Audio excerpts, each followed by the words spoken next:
from thctrust.org. This video is an update on the master file, and this is to let everybody know that this weekend, this is what I'm working on. I'm back here working on the master file, and I'm fine-tuning it. If you haven't already did your secured party filing, you should wait. And I've been telling everybody this since the beginning. And yes, I have been working on a master file for a year. And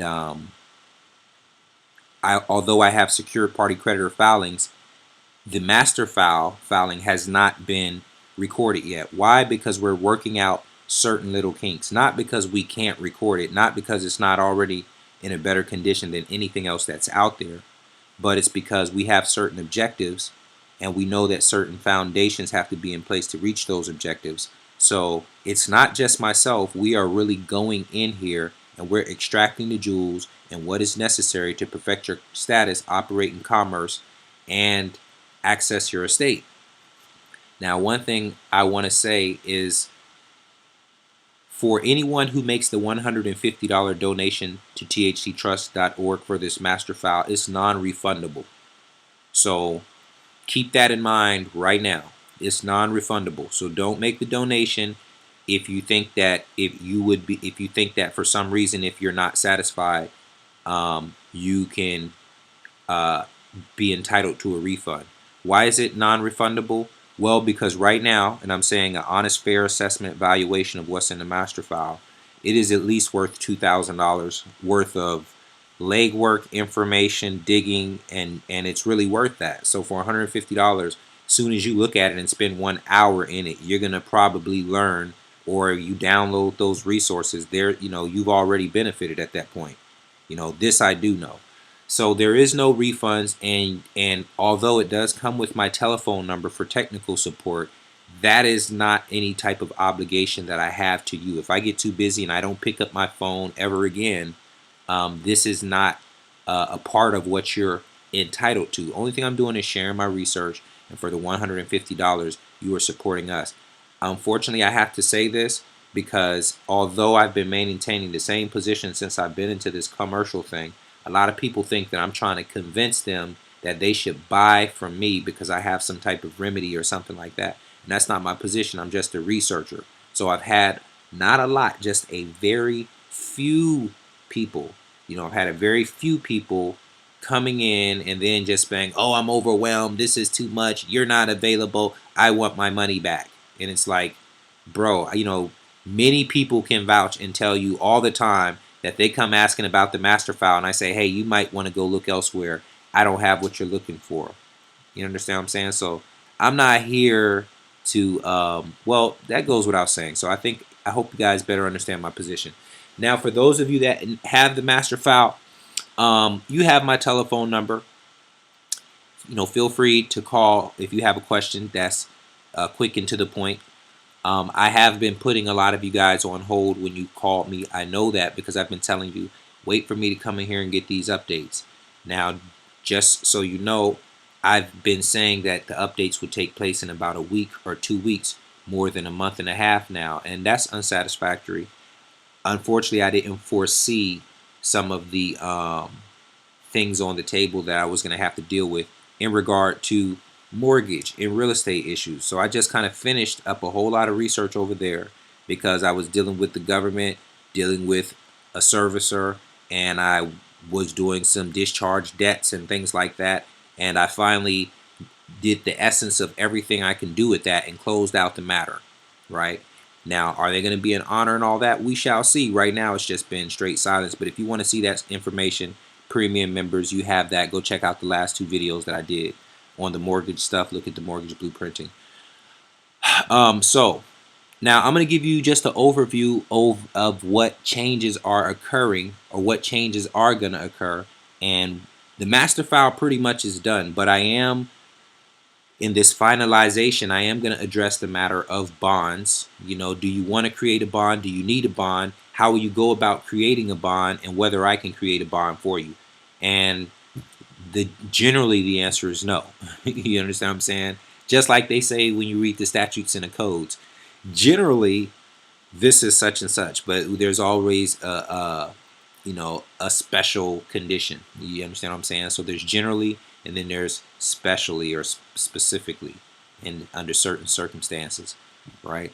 So, but the thing is, the problem is, and I know many of you guys don't understand this. You guys were jumping ahead of me, and I don't want to say, I understand people look and say, oh, the master file is here, so I should run and go ahead and record my stuff. And what I'm trying to express to you guys now, and what I've always been trying to express to you guys since the beginning, that this is a study tool.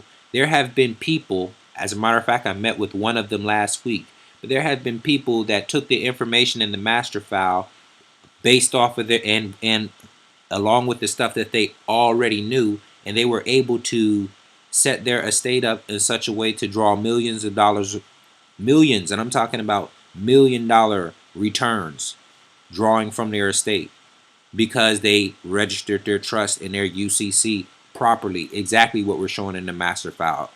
Members of thttrust.org. And so what I'm trying to demonstrate by telling you this is these are members who were working off the master file right here in an earlier version of it, not even in the fine-tuned state that it is in right now, and they moved ahead.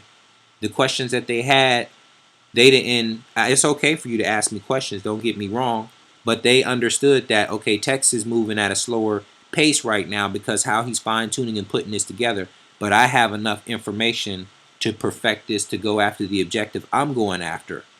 So using this same premise in this foundation, he's tapped into the remedy. These people are, and he's sharing the information.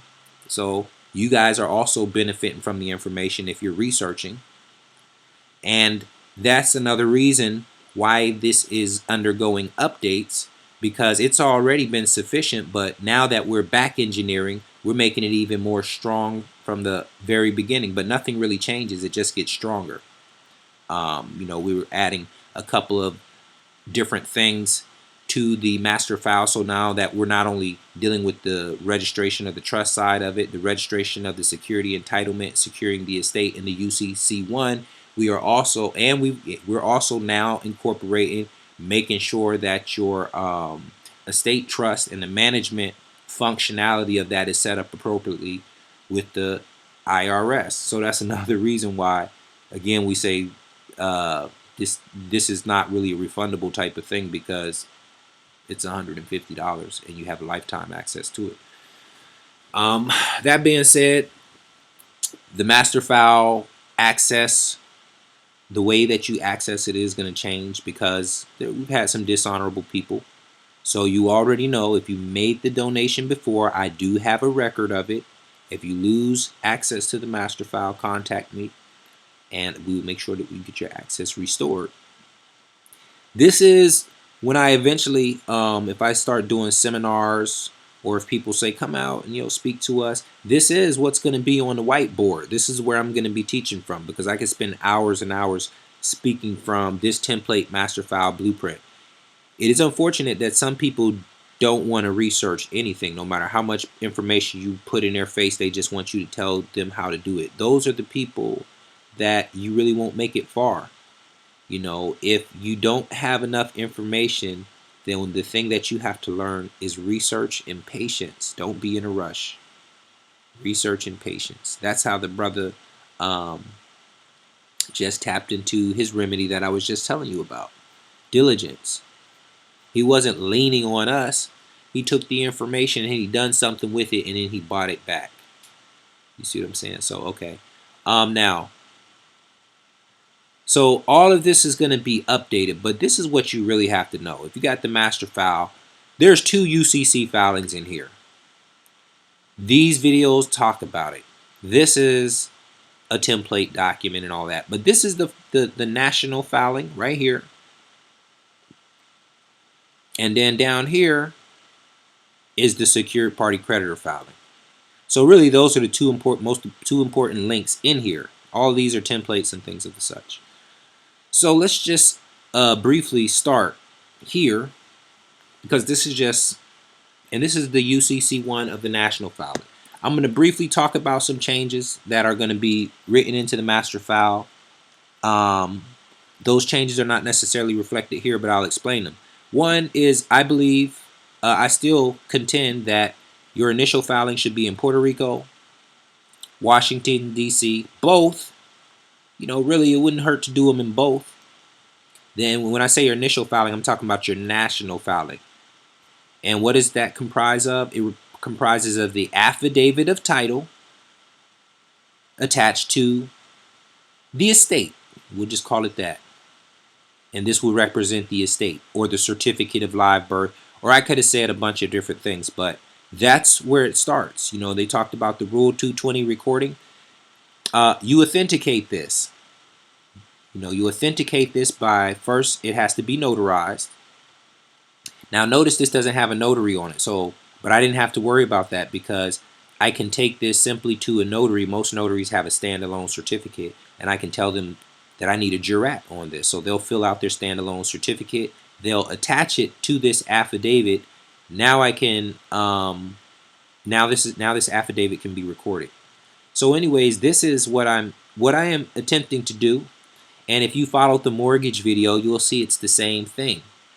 These are private securities, parcels, or property, or estate is really what it is.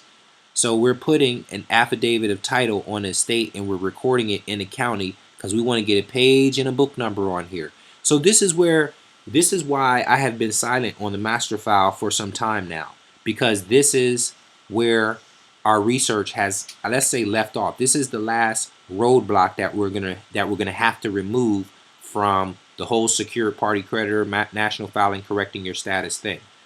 And that is, our research demonstrates that it is most effective and it is best practice to record an affidavit of title on an asset in a county record before registering it on a UCC1 financing statement.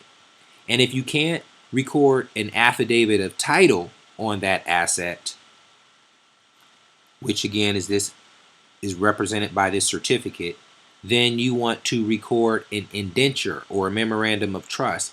The key thing is this: you're doing a real estate transaction. And although they like to tell you that the certificate doesn't have anything to do with real estate, it does, because you have to understand that the certificate represents an heirloom. And it represents an heirloom because heirloom is the money directly associated with real estate, and it is considered real estate. So it's sad because you should not have to explain all of this stuff, because the people standing in your way are not to make judicial determinations. So be careful about explaining these things anyway, instead of sticking to the point. Upon what basis are you making that judicial determination that this certificate does not that this certificate does not identify an heirloom, right? Because it does identify an heirloom. You got to look at that. Let me show you here real quick what I'm talking about. So real quickly, this is important, and that's why I said this is why I was kind of quiet on the matter, because I was working on the real estate things and other things that I had to do, and I knew that this thing had to be addressed. And this is what I'm going to be addressing this weekend. So we're going into Bouvier's Law Dictionary. And we're going under the letter R.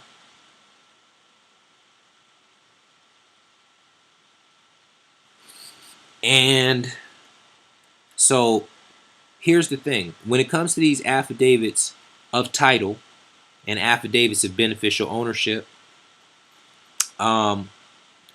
we are finding that some counties, especially in the Midwest, they will record your affidavit of title, affidavit of beneficial ownership, on the certificate of live birth, and they'll record it in the county and give you a page and a book number, as they should. But there's a lot of places that are rejecting and they're denying it, right? And the only the only statute that they turn to, even though there's other statutes conflicting their positions, I've seen consistently that they resort to the fact that, at least from their position, the fact that the affidavit of title on the birth certificate doesn't deal with real estate. And the other thing is that's not positive law, by the way. And I told my court clerk, the recorder, that we had a conversation about this. We were on the internet. I had him looking up Bouvier's law dictionary and things like that, and I really put him in a corner. That's why I know what I'm talking about right now, and I'm sharing it with you. Because now here's another thing that I want y'all to understand about what we're doing with the master file here. I can skip over this. I can simply skip over recording the affidavit of title in the county, because that's another thing. Whether or not they record this certificate, don't let that be your showstopper. The certificate also just acknowledges a thing done. The asset is not the certificate itself. The certificate is evidence of the asset. The asset has actually been written into this affidavit. So more importantly than anything else, even if you have to change the affidavit so the certificate is not attached but only identified on the face of it as an indenture, what's important is getting the affidavit recorded in the county, and they're not supposed to reject it, but they will try to reject it and say this isn't based off of real estate. Why do they give a care about being in your personal business? That's because it is about real estate, and it's a problem for them, because in the county, everything is real estate. And at the state level, they file liens and certificates on the real estate to do commerce, to do business. You know, claims against the asset. Liens and claims are debt obligations, and they are money.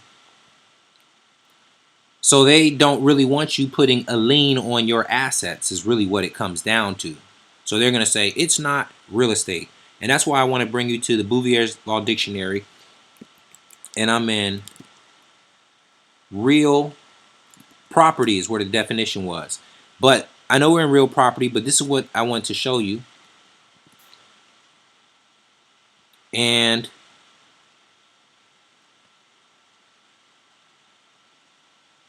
where is it at here?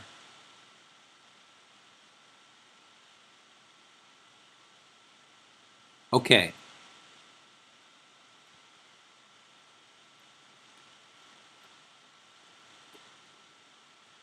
I'm puffing on a little J here. It's good. So I'm going to read, I'm under real property definition in the Bouvier's dictionary online. It says these, here, I'm reading definition 6. These are some interests, okay, here we go. These are some interests arising out or connected with real property, which in some respects partake of the qualities of, of the qualities of personally, as for example, either I can't read today or I don't know. Let's try this one more time. These are some interests arising out of or connected with real property, which in some respects partake of the qualities of personally, as for example, heirlooms, title deeds, which though in themselves movable, yet relating to land descend from ancestor to heir or from vendor to purchaser. There's something else that I'm looking for in here where it tells you that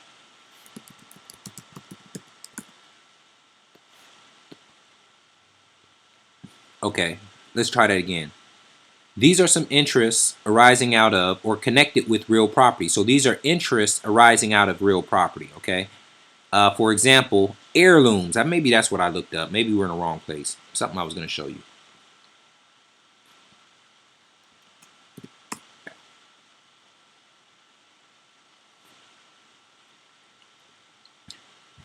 Anyway, when you track these definitions, you're going to find out that heirlooms is money directly connected with real estate. So when you understand that the certificate of live birth is the instrument that evidences the estate and the securitization of it, and your CUSIP research is the securitization of the estate, which falls within the definition of heirloom, I believe.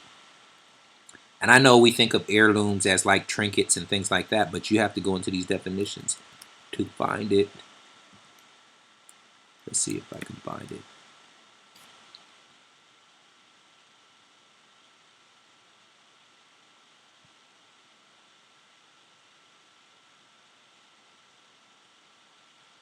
Okay, here we go. The term heirlooms is applied to those chattels which as annexed and necessary to the enjoyment of inheritance. Do you see that? So heirlooms are real estate, and I'm going to show you that. So this is how. But what I'm showing you right here is that heirlooms is applied to those chattels. What is those chattels that we're talking about? We're talking about the birth certificates that have been securitized under CUSIP numbers. All that's chattel paper. When you get that CUSIP search result and you get back that statement and it shows you the mutual fund and it gives you a statement of accounting, that's chattel. Especially when you put an acceptance on it and you put a lien on it because you've perfected you created a securities account on chattel paper. But anyways, the term heirloom is applied to those chattels which are considered as annexed and necessary to the enjoyment of inheritance. All right, now let's go back because I know it's there. I just missed it. Let's see.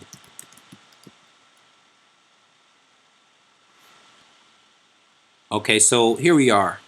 There are some chattels which are so annexed to the inheritance that they are deemed part of it and are called heirlooms. Money agreed or directed to be paid, or excuse me, money agreed or directed to be laid out in land. We know that the birth certificate is talking about land. That's where you get into the Kirk Kallenbach stuff. Is considered as real estate. There it is right there. Right? So we just seen that the chattel papers, certificates of live birth, that is the birth certificate. Now remember, anybody who's tried to do this, if you got rejected, you know they said this doesn't deal with real estate. Now we're under the definition of real property. Corporeal, excuse me, consists wholly or substantially, consists wholly of substantial permanent objects which may be comprehended under the general denomination of land. There are some chattels which are so annexed to the inheritance, so closely knit, my own words, that they are deemed part of it and are called heirlooms. Money agreed or directed to be laid out in estate is considered as real estate, right? And to take it one step further, you could go to Google and type in heirloom birth certificate. It's not all states do this, but some do. And here's one. This is Michigan. Michigan has them. Texas has them. Washington State has them. Ohio has them. I have one. I ordered one from the state of Ohio. And the thing is about these heirloom certificates, notice that they are countersigned. They are. Let's look at one from Ohio's. They have 3 signatures on them. Remember I was talking about in some of the commercial things how when you're dealing in trust that the security needs to be countersigned, and what tends to happen is you authenticate it as an authenticating agent. You hand it to a trustee, not knowing that a trust is going on. They countersign it on the back so they can negotiate it for value. Well, these heirloom certificates are official business documents. Let's see. And they are countersigned. It says which allows, these are 8.5 by 11-inch quality paper, which is bond paper, securities paper, with the raised seal, which allows them to be used for official business.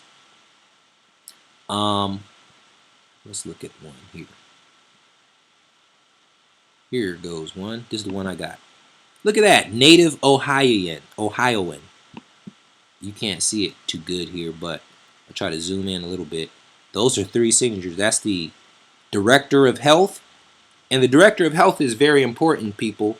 As we get into fine-tuning the master file, we are going to put that estate and trust stuff over there. This is one person that has to be given notice because it's through this office is how they have this default trust over you because we're not operating in trust again. This is why your trust and all of this stuff has to be registered properly.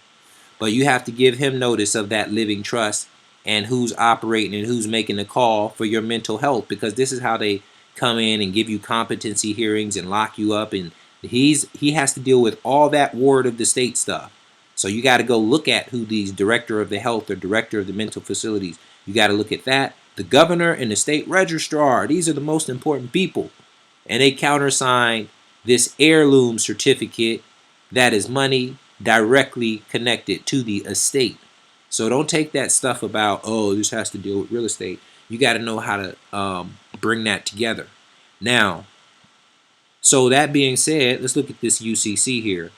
Yes, I'm aware that you can skip over that. I know that some people have skipped over that because they're impatient, you know. And I'm not saying that it's necessary to have that affidavit recorded in the county identifying the real estate and your securing the estate in trust. I'm not saying that it's necessary for every single remedy, but we're putting a foundation in place for all remedies. You know, I like to call it that. Of course, maybe there's some remedies that it won't address, but there's certain foundations that need to be in place, and I'm not trying to skip over them because I can skip over them. So we are pushing the issue.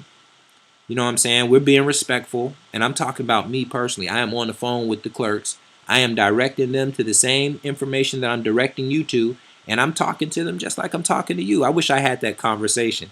I was like, come on, bro. I called him bro. I've been in California too long. I started calling everybody bro. I was like, come on, bro. I was like, why would you even interfere in people's business like that? I was like, why would you do that? I said, we wouldn't just be doing this if this wasn't important to us. Why would you interfere? Why are you making determinations? I was talking to him just like that. And I told him, I said, well, let me tell you what. You're saying this doesn't have to do with real estate, right? I said, well, let me ask you this. The state of Ohio is selling an official heirloom birth certificate. I said, what legal definition, what dictionary do you use? I said, let me know, because as a citizen of Ohio, I'm entitled to know what definitions you use so we can be on the same page. Because an heirloom, by all definitions, is considered real estate. And then came the backpedaling and the I'll get off the phone with you and send me what you have and we will overlook it. And that's what I'm going to do. You understand what I'm saying? And I don't really care about putting a video out here, because at the end of the day, you're just either going to accept it or you're going to reject it. And if you're going to reject it, I'm going to make sure that you do so in full knowledge of your opposition or your breach of trust. Basically, it comes down to a breach of trust when you are obligated to enforce the positive laws, right?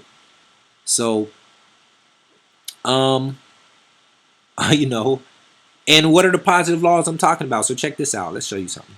And this is why you got to do your research. Ohio Affidavit of Title. This is the statute right here that I sent the information to be recorded under. Now, mind you, I take a different type of approach, so I'm going to let you guys know. And I'm going to explain to you, because you guys might be thinking, well, man, Tex, if you know all this, you know, why didn't they do it? So check this out now. This is in their code. Recording an affidavit of title. An affidavit stating facts relating to matters set forth under Division B. We'll look at Division B. Affidavits provided for under this section may relate to the following matters. Age. This is what your Rule 220 affidavit of title, affidavit of beneficial ownership relates to. Sex, birth, death, capacity, right? What does Rule 220 say? Minnesota Rule 220. And it's not just Minnesota Rule 220. You got to go into the federal statutes at large and the Land Title Registration Acts and all of that stuff that it came out of. But it's talking about capacity. You know, your capacity as a minor, or your capacity as a ward of the state, or your capacity of whatever. We just looked at the fact that they got the mental health director, who most of the time is considered the protector or the default guardian for the estate for those who have not secured their estate in trust, right? So these things relate to capacity. This affidavit of title is everything. So there's a lot of reasons why they don't want to record it, even though it's telling them right here. This right here is what they are authorized to do. So this is their positive statute saying that they can. Relationship, family, history, heirship, names, identity. Actually, they covered everything. They covered everything that is on, right, our affidavit of title. Let's look at it right here. These are all of those things. birth dates, name, capacity, beneficial, all of these are those things. So that goes without saying. That's our affidavit of beneficial ownership. And notice we call it an affidavit of title and an affidavit of beneficial ownership. Recording an affidavit relating to title. See, so there's really no excuse. There's really no excuse for not recording this other than incompetence, fraud, or just maybe the other excuse is, incompetence. But we're going to give you a chance to correct that. So now here's another thing that I want you to know, and this is why I said it's really important that you try to get your hands on your county's indexing and recording manual. You might have to use a FOIA request. It might cost you $200, $300, $400. Make sure that when you're communicating with them, that the proper term in whatever they give you is indexing and recording. The term indexing must be in there because they have other court recorders manuals, and you may think that you have what you're looking for, but you want to get the indexing manual. It's in the indexing manual that I know that you can give this 2 titles, right? And they can index both of them, a subordinate one and a superior one. Not really subordinate superior, but just 2 titles. So we call it an affidavit of title so we could be in strict compliance with all the state statutes, but we also call it an affidavit of beneficial ownership because we're dealing with the securities and equity side, and we're creating a lien to perfect right here. There you have it. It's Title 15. That's a private security interest. One of those, I think this might even qualify as a Regulation D exempt security. I'm still doing some research on that. But it is a private security. You're putting a title on it, and we want to register it in trust. But the point I was making, I'm using Ohio for an example. Ohio is more clear cut. But this is real estate. I wish I could, I should have scanned in the letter. I wasn't really planning on going here, but y'all seen the letter before. And many of y'all run over it, but we're going to put the feet to the fire. We're going to get an answer. Either you're going to do it or you're not going to do it. And our entitlement and everything that we're doing, what we're trying to do, accessing our funds and our estate and all that, that's not predicated upon whether or not the clerk goes into default or not. The thing is, he's prejudicing an interest and prejudicing our rights and interfering in our commercial business. So we don't stop doing our commercial business just because somebody's interfering. We remove the problem, or we do everything that we can, and we create a record of the default, and then we continue to move on. And this is how I move. So I'm trying to tell you guys, while you guys are rushing, I'm removing this block right here. We're exhausting the process because everything is right here as clear as day. Have I not just showed you? Is the recording an affidavit of title? And it says, so let's read it again. And I know I skipped here, so we're going to read it all. An affidavit stating facts relating to matters set forth under Division B of this section that may affect the title to real estate in this state. We just seen what the definition of heirloom is. It's real estate in the state of Ohio. Those are official business certificates from the state of Ohio. There's no way around it. So it's clear as day. Okay, so now that is a type of let's go back to the UCC. Now we're going to go through this national filing UCC one more time. I'm going to tell you about some of the changes that's coming to it, some of the updates. But the point I'm trying to get you to see is we're not rushing over here because you also are going to need a letter when they tell you something that this doesn't deal with real estate. So I need to be the one sitting here researching and giving you those tools. And that's why sometimes things take time. Now I'm going to tell you, yes, we've had some people that are very competent and they didn't have to go at this pace and they've been able to use this information and they've tapped into millions. And I'm thanking those brothers because they came back and shared the information. And because of that, this is going to be fine-tuned even more. It was already sufficient, but now it's going to be fine-tuned even more. We are creating a master file and a masterpiece here, and it's not just me, and I'm very happy about it, and I'm happy to share it with you. Thank you to everybody who's donated the $150. If you can't keep up with it now, it's okay, because you have access to all of the updates, and they are coming. And so let me tell you about some of those updates now. And these are going to come pretty quickly because, like I said, I've been working on this mortgage thing, and now I got that off my chest. So now here we go. First update is, yes, before you understand what this is, the true name, last name first, trustee, under agreement with the United States of America, which is like the straw man, dated, the date on the birth certificate, or whatever date you're going to use if you choose not to. The changes is we're not going to put the United States of America on here, even though the all caps name is an instrumentality of the United States of America. When you get into the banking and the commerce side, it throws too many people off. So just don't even do it. Just put the all capital name. Other thing is, excuse me, you can also keep the true name, but I say you can do that, or moving forward, you can do it exactly as the Treasury suggests that you do it. They're just vessels, so don't think that you're, well, my opinion is it's okay to do it the way that they say do it. I know you want to maintain a certain sense of, uh, you know what I'm trying to say. What's the word? Uh, you want to maintain your status. But because these are vessels, and what I'm saying is, instead of saying, like they say Carl A. Black and Henry B. Green co-trustees, but we're saying like Black, Carl, Green, Henry, because we want to go into that true name, right? I'm saying sample registration statements. I'm kind of going exactly with this comes from the Treasury, and the banks are doing it, and the financial institutions and the securities institutions are using this syntax.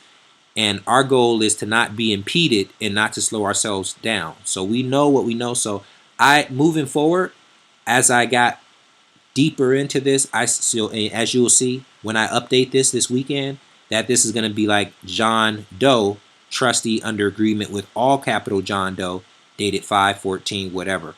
And this would be like your initial national filing. Now it's very important. Remember, I was talking about, you are gonna have to have your trust registered properly, and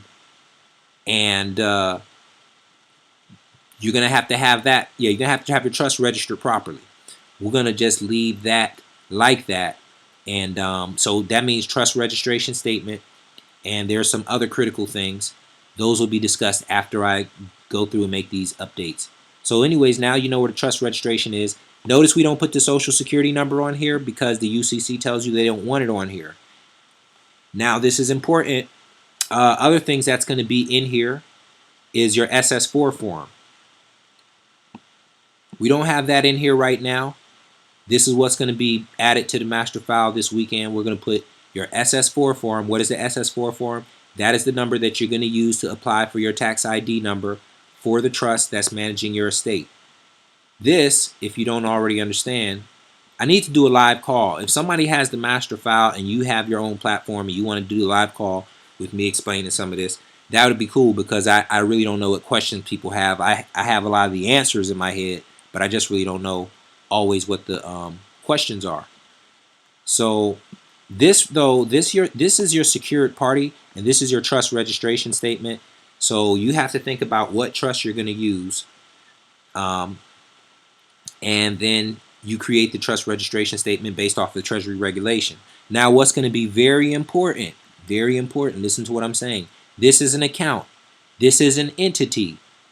This entity needs a tax ID number, and you need to make sure that's what's reflected in this trust registration statement is properly reflected on your SS4 form, so that these things can match up and they can link up, so that if you're a secured party in the UCC registration system, that this matches up with the information that you have registered with the IRS, because they do have to connect, and it is important. So once again, that is another reason why I'm telling you, in this particular case, I would change this and I'd be very specific. John A. Doe, trustee under agreement with all capital letter John A. Doe, dated a certain date, and that'll be the same thing that's reflected on the SS4 form. And again, in the master file, it's going to be real pretty because I already envision it. Nothing's going to change. Nothing's going to change, but it's going to be real fine-tuned, and we're going to have the IRS forms that's necessary for you to set up this secured party entity trust that you're going to be operating through properly.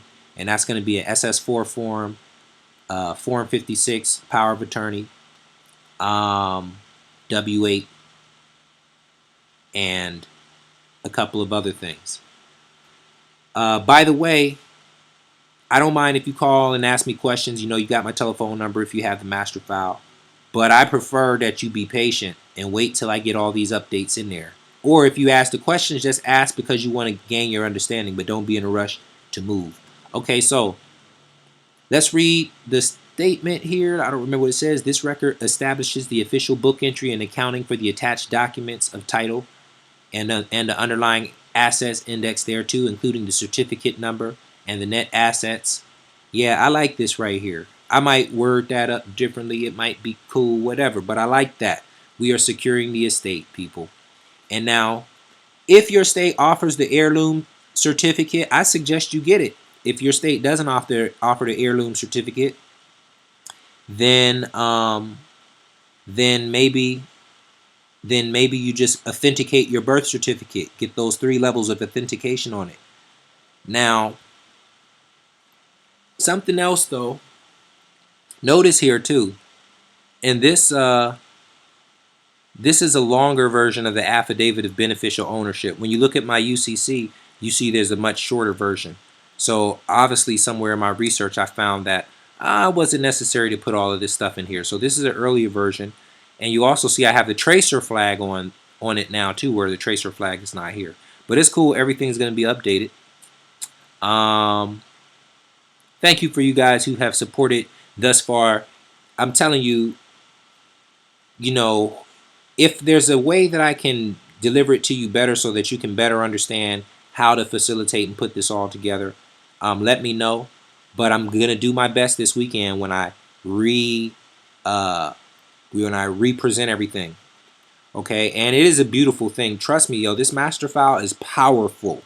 It is powerful. It is the way to correct your status, to the best of my knowledge, especially when we put the fine tune on it. So I guess there's a lot. Let me see if there's any other jewels that I want to talk about in here. Yeah, but this weekend, that's my commitment to be done with this, to be done with the national filing this weekend, and rolling right into next week, going right into the secured party creditor filing, which is going to be pretty much swiftly done. And we're chopping it up and wrapping it up right now because I'm about to go do some things in commerce that require this to be done first, that absolutely require this to be done first. It's time for us to get to the remedies. Yeah, so thank you, man. And what y'all can do is, if you want to support the organization, $24 a month gets you into the premium. Actually, that just makes you a member of thctrust.org. That's the new terminology. $24 a month makes you a member paying dues. Some of the members have my number. Just use it sparingly, right? Because the number is really for those with the master file coaching sessions and things like that. You know, set up the platforms if you want me to come speak. I'm down. I mean, really over the internet. You know, not over the internet. It's going to take some more coordination and things like that. But I'm really excited. And like I say, let me get through this weekend. Thank y'all that have supported and rocked with me. And another thing too. No, we'll just keep it at that.